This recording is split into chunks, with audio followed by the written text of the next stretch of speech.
Hello, everyone, and welcome to the Vinson Voice, a weekly program where we discuss VA issues and what's going on here at the Carl Vinson VA Medical Center in beautiful Dublin, Lawrence County, Georgia. I'm your host, Dr. Frank Jordan, and we've got an interesting show for you today. First up, we have our voluntary chief, Mr. Dean Swan, and he's going to talk with us a little bit about the Student Leader Program this summer and our Honors Escort Program, which is very special to me and most of our folks here at the Medical Center. And Dean, welcome to the show. All right, thank you. I know you're an Army veteran, 30 years? 27 years and 8 months. Close enough, Right, close right, enough. All right. Well, right. we appreciate your service and thank you for everything you've done for our country. And thank you for the wonderful work you're doing here at the Carl Vinson VA Medical Center with your voluntary services, because you certainly, what you and your folks do certainly transcends just voluntary service. You're involved in so many events and programs here. It's hard to keep up with you guys. Yes, right. Thank you. Thank you. Hey, Dr. Jordan, and thank you just for allowing me to be here this morning and talk about some of the things that we're doing here at Carl Vinson and voluntary service. And it's a fun time of the year. We got our volunteers and got our students and a lot of activities going on for our veterans. Outstanding. And you always use more volunteers. I'll always use more volunteers. Then give them that number so they know who to call. Well, our number for, if you want to interested in volunteering, the number is 478-277-2729. And you give us a call and we'll give you the requirements for volunteering, and we'd love to have you as a member of our team. Outstanding. Now, tell me about this Student Leader Program.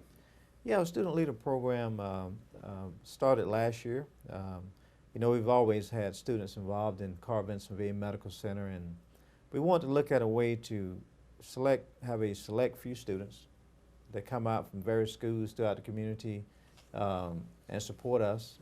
And we've had students from all of the schools here in Lawrence and Dublin, as well as some of the surrounding counties that have decided to be a part of the program.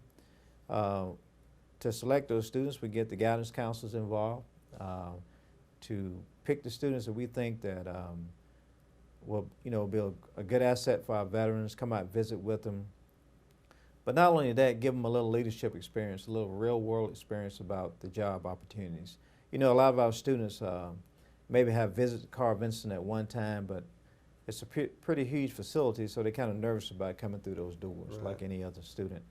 So we afford them the opportunity to come out and do various volunteer assignments, as well as give them the opportunity to lead certain tasks. And this is our second year doing it, having the program here at Carl Vinson.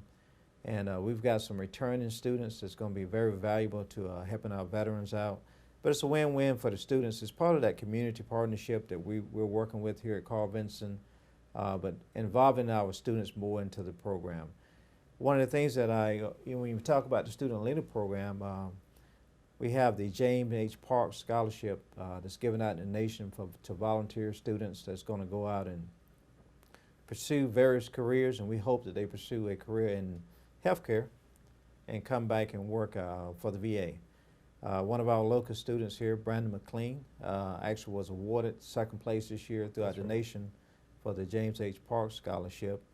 And another student I can mention is from West Lawrence High School, Emily Dixon. She's done an outstanding job with the program also. So our veterans love being with those students, and the students like sharing that time, if it's no more than hearing the stories and hearing about the careers of our veterans. So it's been a win-win for us and for the hospital, for the school system, and it's also adding to our customer service and our veterans experience. Right. Yeah, and as you know, one of my concerns about VA and our country generally is how do we transmit that sense of patriotism and community service to our youth.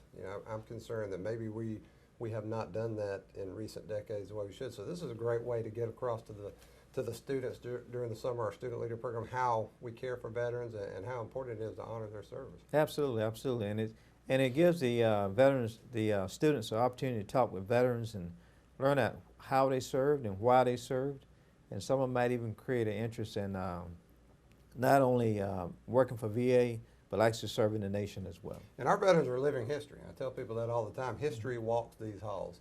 These are the people who did the things you read about and you see on the video games and the movies, that they actually lived these things. So it's a good chance for our young people to encounter that and meet some of these historic folks. Right? Absolutely, absolutely. Now, if somebody wants to participate in the program, can they give us a call and enter, or is it all? Yes, if they want to Everyone's great. participate, we start out recruiting for our summer leader program early spring, working through our guidance counselors in different schools, and we kick off the program like mid-June to the end of July. So if anyone's interested in starting, we'd like for them to get at least 1 month of being in the program. So there'll be a cutoff this year at the end of this month, but any future students interested in coming on board and getting that experience with us, we welcome it. We ask them to go through a guidance counselor or again contact us here at Carl Vinson, and we'll assist them with doing initial paperwork for the program. So just call that same number, 478-277-2729. Right? Absolutely. Voluntary service. You guys are doing a great job. Thank you. Now, Dean, I want to move into another thing that's dear to my heart and a lot of the people here at the Medical Center, and that's our Honors Escort program. Now, this has been not only a tremendous success, but it's just one of those programs that makes you feel good about what you do with the VA, right? It does, it does. And the Honors Escort program, we started here at Carl Vinson about 1.5 years ago, actually the training for it. And it's made up of all volunteers, volunteer staff as well as volunteers here at the hospital. The Honors Escort program itself is very, as you say, very rewarding seeing our volunteers get involved. It's a protocol to that end-of-life care for our veterans. The opportunity to show the respect and keep those memories of those veterans and their service and their sacrifices that they've made. The Honors Escort program team, they've been on board now serving our families and veterans for about a little bit over 1 year. They come in on weekends, they come in on holidays. Whenever we're notified of a veteran had passed away, we used to call up that team to come in and provide an escort service, a recession, to show that last respect and honor to those veterans. Because it's consistent with what we do in VA now. We establish relationships with our veterans. It starts from before they even get out of the military now, when we know they're going to be veterans, or when they make that phone call seeking service. It's continuous. It's not just you come see the doc once in a while and then you don't hear from us again. We're looking to establish a relationship with our veterans. And that includes when they pass away and they take that final journey to where they're going, and we accompany them, right? Absolutely. And you know, a lot of times our veterans here at Carl Vinson don't have a lot of family that may visit for various reasons. And I've watched the Honors Escort team along with staff, out with the police department and different other staff members. They show that respect and honor, and you can see it in their eyes that it really means a lot to them, being able to show that last respect to the veterans for their service. Yeah, I've talked to a lot of the members of the Honors Escort team, and they love what they're doing there. It really makes them feel good. And I like the fact they have the vest, they have different service seals on them. It really shows a lot of honor to our veterans who've passed away, and they're doing great work with that program. Absolutely, and I think we can try to continue that. We've got a lot of positive comments from the community, a lot of support from the community. Hey, what can I do to help you with that program? And we've even been invited to go out to different groups and talk about the program and how we can make it better. Sometimes we have veterans that pass away in the community that don't get that last bit of honor that they deserve, so much deserve. And so we're going to work with the community and community leaders to even recognize our veterans more during that time. Right. It's easy if you have a good family network and have resources and people that care about you. It's easy to forget that a lot of our veterans don't have that, so we have to be their family here, right? That's correct. That's correct. Absolutely. Well, Dean, we want to thank you for your time this morning, the great work that you're doing, and again for your service in the military, and keep it up. Thank you, and thank you for your support of voluntary service. Thank you, Dean. And we'll be right back with more of the Vinson Voice. Hello, everyone, and welcome back to the Vinson Voice. Next with us, we have Dr. Connor Mulcahey, who's our HUD-VASH coordinator. Don't worry about it. We're going to explain what HUD-VASH is. Dr. Mulcahey, welcome to the show. Thank you. I'm glad to be here. Now, you and I were talking in between segments. You know, we just talked to Dean Swan from Voluntary about voluntary service, among other things. And you were telling me you have a volunteer in your area, by the way. We do, and we're really pleased to have her. At HUD-VASH, it's a very complicated program and a very intense program, and I think this gives the volunteer an opportunity to really learn that the VA's a holistic approach to helping veterans, and we were really pleased to have them. Dean Swan's doing a great job with volunteers. So if you want to volunteer, please come out and ask for HUD-VASH. Outstanding. So HUD-VASH, that stands for Housing, Urban Development, and VA Supportive Housing, I think. Is that right? Exactly. Well, if I can remember it, everybody should be able to learn it. That's right. But tell us a little bit about what HUD-VASH does to help end homelessness for our veterans. Right. Well, several years ago, it was set up in order to end homelessness for all the veterans throughout the country, and that's our goal. And so here at the Carl Vinson, we run a HUD-VASH program here with 200 vouchers to give out to homeless veterans, and we cover 52 counties. And we're real active in the community. Once you're accepted into HUD-VASH, we will seek to house you. And it's house of your choice, as long as the apartment complex or the housing landlord is agreeable to taking Section 8 vouchers. So we house anywhere between a 60-mile radius of Dublin or a 60-mile radius of Albany. And that's our area we cover. So we're very pleased to say that we have 15 vouchers left, but they're going quick. So if you know of anybody that needs housing that's a veteran, please let me know, because we want to get our veterans off the street. Outstanding. I think I've got some contact information here for that. You can call our main exchange at 478-272-1210, and that extension for Dr. Mulcahey and his group is 2631, or you can just send Dr. Mulcahey an email at connor.mulcahey@va.gov, and that's Connor, CONNOR, .Mulcahey, which is MULCAHEY @va.gov.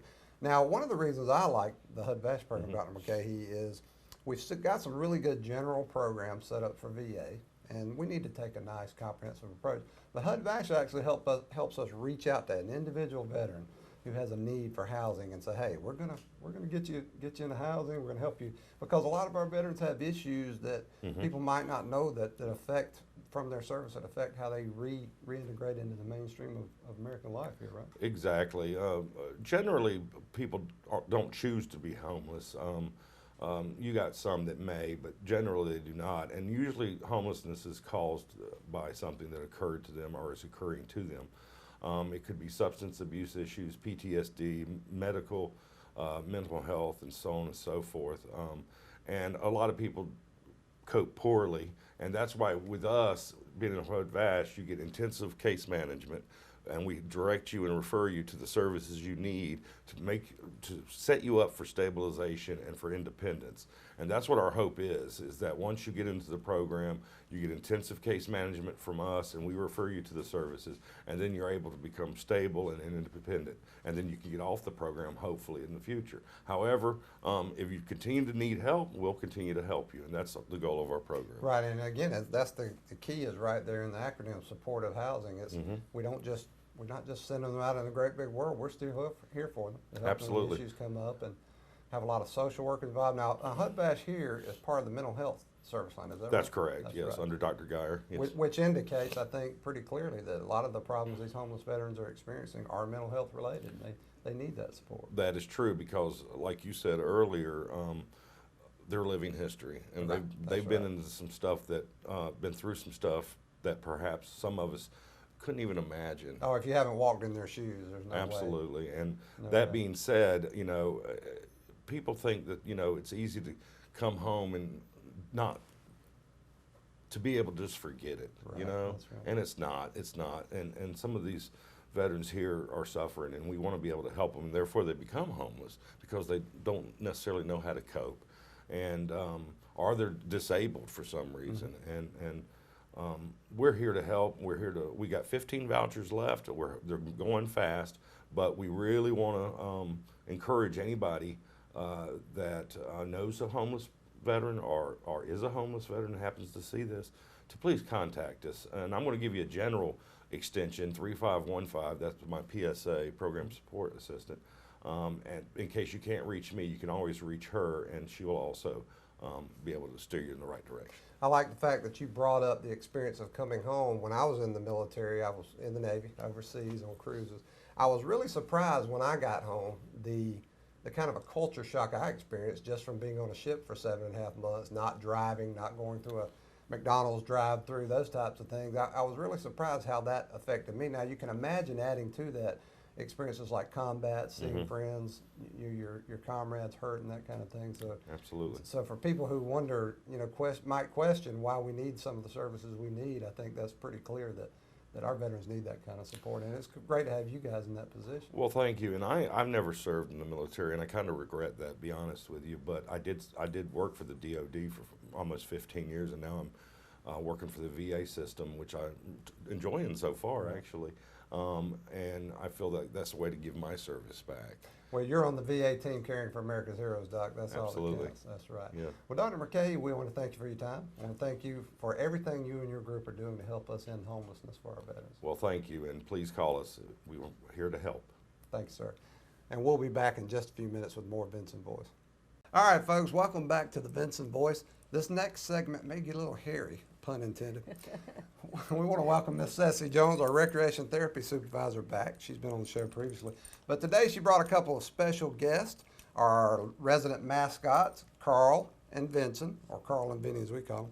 And we want to talk about a little bit, Cesci, what do Carl and Vinny do for our veterans and other customers here at the Medical Center?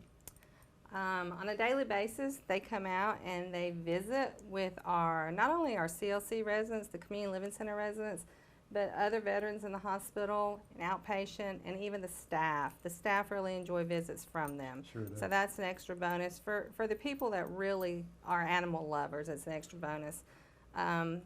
These boys joined us. This September will be 9 years ago. Wow, I knew they'd been here a while. I had no idea it was that long. And we brought them in as part of the cultural change, cultural transformation that the VA initiated about 9 years ago, to make the community living centers more like a home-like environment. So they joined us as part of the opportunities that we provide.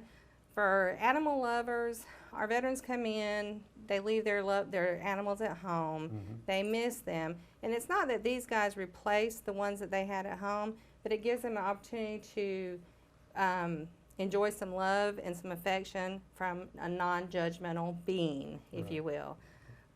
We have a number of veterans who request to see them on a regular basis, and when Carl and Vinson are off, they are requested. They want to know. So they do take days off. They do take days like off. Other stuff.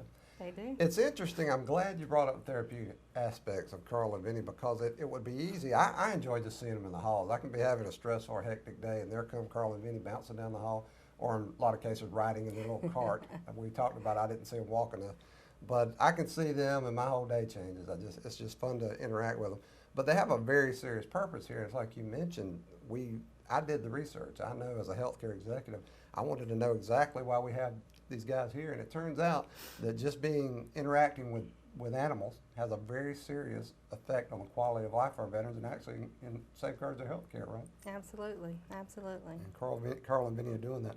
So, and I did not know until a few minutes ago. I've never been able to tell them apart, and then you pointed out that they have their names on their collars, so that's good. They do. One of the staff, one of the chaplains actually, when they came on board, he specially ordered their collars, Okay. and so they've had them since they were puppies. That's fantastic. I also want to mention James. We have a lab that lives on 10A, our dementia unit, and he is there every day, every evening.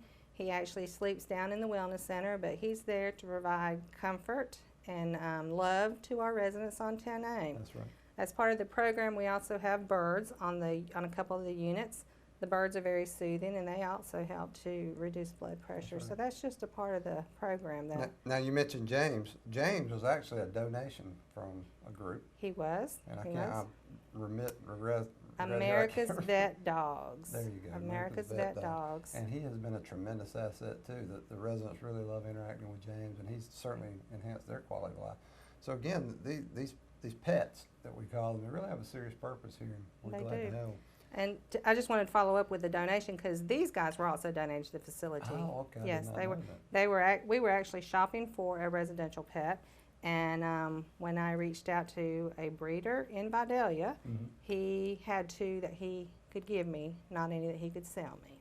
That's fantastic. So he donated And his. it always inspires me as a VA employee, as a veteran myself, it always inspires me to hear about the generosity and patriotism of people in Middle and South Georgia and around the country. It's just fantastic. I tell people we couldn't do it without donations and volunteers, and things like this just reiterate that concept. We need our whole community involved in caring for America's heroes, right? That's right. That's right. That's right. And you folks in recreation do a fantastic job. So now there's one other aspect of Carl and Vinny I want to bring up. When I see Carl and Vinny, usually they're accompanied by one of our resident veterans. Tell me a little bit about it. Is that part of our CWT or compensated work That therapy is program? part of the compensated work therapy program. We have a veteran who is assigned, in recreation therapy, we have several CWT and IT positions, incentive therapy positions. And one of the positions is working with the animals, Carl and Vinson, and the birds, making sure that the birds are fed and watered. So the assignment is that they get Carl and Vinson and they take them out. They have specific residents that they take them to visit with, and they also take them to visit some of the staff. And as a handler leaves, as they've met their goals and their discharge, a new one steps in. And we've recently just received a new handler. That's fantastic. He's been in the job about a week now. Great. And compensated work therapy, now that's a way we help our veterans. Again, we talked about veterans coming back, not having the resources necessarily they need to reintegrate into American society and get back out there. And that's one way we help them, because let's face it, if you don't have a financial base to get started, how do you do anything? How do you get an apartment? How do you have a car, that kind of stuff. So that's one way we help them, so they're learning some skills and participating while they get paid to get better, right? Absolutely. Outstanding. So Carl and Vinny, how long do we expect them to be with us? Do we know? Are they permanent members of the team? How's that going to work? They are permanent members of the team. The life expectancy for the Shih Tzus is about 12 to 15 years. Okay. So as long as their health holds up, they'll continue to work. Hopefully we won't have to retire them. What kind of retirement benefit do we have for them? Do we know? That's still in negotiations. Okay. Now, Cesci, I've noticed sometimes I see you bringing them in the mornings, taking them home. Do they live with you? Where do Carl and Vinny live? Right, we foster them. Outstanding. They stay with my husband and I, and Okay. of course we treat them just like they're our own, but they are the VA property. Right. Mhm. Right. Well, I don't know too many VA employees that would go to the extent of taking their teammates home to live with them, so we appreciate what you do. Thank you. Thank you. Well, Ms. Cesci, thank you for everything you do here. Thank your team, Recreation Services. You guys are involved in so much, and it's good to know that Carl and Vinny have someone to look out for their interests as they go about their work. Thank you. And thank you for being here. Carl and Vinny, thank you for being here. I see it's nap time for them. It is. Folks, we'll be back in just a few minutes with more Vinson Voice. Folks, welcome back to the Vinson Voice. We like to close the show every week talking about events going on at the medical center and around the VA. We just had our Flag Day ceremony today. It was fantastic. A little hot, but that's okay. It was a great way to honor our national standard. So we're going to do that every year, and we hope everyone will join us. First, coming up, we have Diversity Day program here at the Medical Center on June 23rd from 11 a.m. to 2 p.m. in our auditorium. Now, it's going to be a comprehensive program talking about diversity, but we're also going to have a special guest, Mr. Otis Redding III. I'm sure everyone from Middle Georgia remembers Otis Redding. So Otis Redding III is going to be here to interact and talk to us about what he's doing and a little bit about diversity.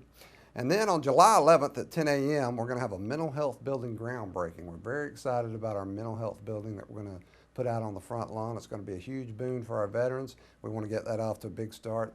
Senator Johnny Isaacson is going to be joining us. And former Congressman Dr. J. Roy Rowland is going to be here to help us with that. And immediately after at 11 a.m., we're going to have a letter presentation. We have the letter that President Ronald Reagan signed designating us as the Carl Vinson VA Medical Center. It was a letter sent to Dr. Rowland when he was in Congress, and he has graciously decided to donate that to the Medical Center. So it's going to be on display, and we want to have a ceremony to say thank you for that. We also want to let you know about tours. You can come to the Medical Center and take a tour, look at our history, see what's going on here. Just give me a call at 478-274-5440 or shoot me an email at frank.jordan@va.gov, and that's Jordan, J-O-R-D-A-N. We also want to let you know, get on our social media. Get on our Facebook, our Twitter, and our internet. Like what you see, share what you see, because the more veterans we reach, the more information we get out there, the more veterans we help. And our Facebook and Twitter and other social media sites, that's the quickest way for us to get out the latest about what's happening at the Medical Center and VA. And we also want to let you know to keep an eye on the TV 35 website and their Facebook page, because the link to this show goes out there every week. And we also post it on our Facebook and Twitter, so follow what we're doing and make sure and check us out on the Vinson Voice. Until next week, we hope to see you then.